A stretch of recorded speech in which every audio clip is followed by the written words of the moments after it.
So Seiko has caught a lot of flack the last couple of years from the watch community, and for some very valid reasons. It wasn't all that long ago where it seemed like I was buying a new Seiko practically every week. I haven't disowned the brand, but I'm just not buying them like I used to with the prices they are today. That being said, there are still some gems to be had, and I think the new Sharp Edge series GMTs is one of those gems. I have in the 140th anniversary limited edition model, and these have a lot going for them. The design is great, they've got a really good in house true GMT movement, and you might be kind of surprised to hear this, but I think even the price is fair for what you're getting. So let's switch things up and take a look at the watch. One other thing before we get to the watch, I almost forgot. I am taking part again this year in Movember, the Movember fundraiser, and I am freshly shaven. The beard is making a comeback. In the description of all of my videos during the month of November, there's going to be a link where you can donate. I have a small goal of just $100 to raise over the month, and I'll be donating myself as well. So if we could hit that small target, that would be awesome, guys. Any little donation would really help. So appreciate that. It's a great cause, but let's get to the watch. So first up, I have to thank Gem Bijou for lending in the watch. They're an authorized dealer for Seiko in Toronto. If you're looking for Seiko or any other brands they carry, which is quite a few, I definitely recommend them. Link to their site will be in the description below. Now, I've been wanting to get hands on with one of these since they've come out, and this particular version is easily my favorite. There's a couple things with the watch I'm not crazy about, but for the most part, this has got it going on. It's easily one of my favorite releases from Seiko in the last couple of years. Major Grand Seiko influences happening here with the case design, the dial, the hands. It's a beautiful watch. The dial is a textured hemp leaf pattern, and it's so good, especially in this white version of the watch. Up around the 930 mark is the power reserve indicator. Now, I don't need it, but I like to have a date on my watches, but the date subdial is a little hard to read. It's not just this watch, but in general, I find them hard to read versus a date window. The layout of the dial looks good with it, but yeah, tough to read for me for sure. The markers are faceted and quite well finished. The hour markers and hands dish out the Grand Seiko vibes. The finish isn't quite there, but it's not all that far off. The GMT hand and second hand are blue, matching the bezel.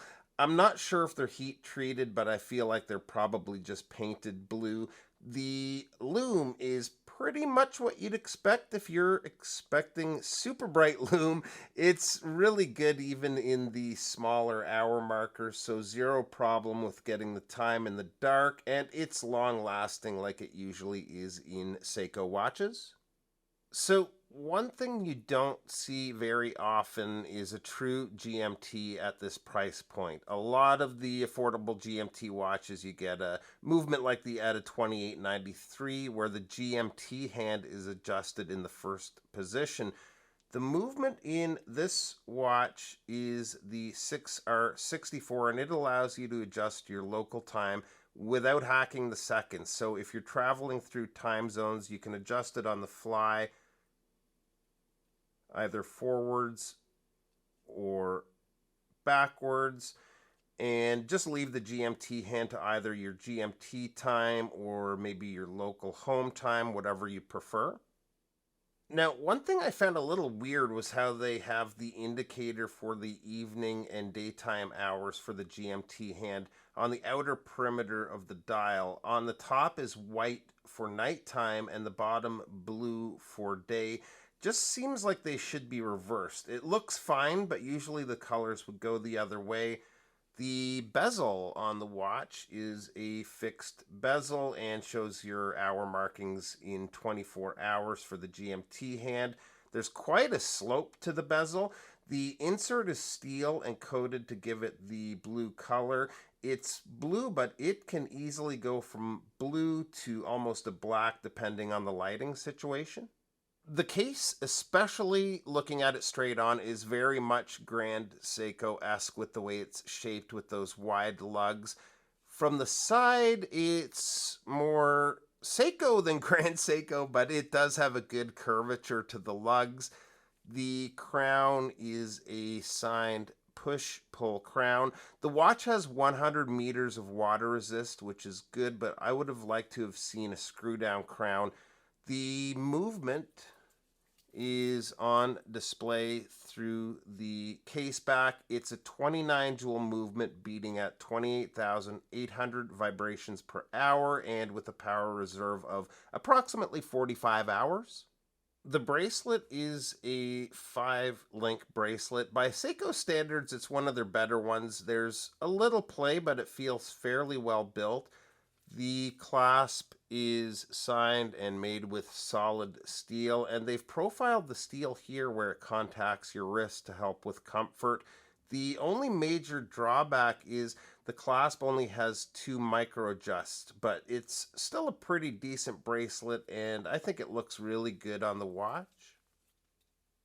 Size on these is larger than the non-GMT Sharp Edge series. Those have a case width of around, I believe, 39 millimeters. The GMTs come in at a case width of 41.9 millimeters. The lug to lug is 49.3 millimeters. Lug opening is 20 millimeters, and the thickness is 14.1 millimeters.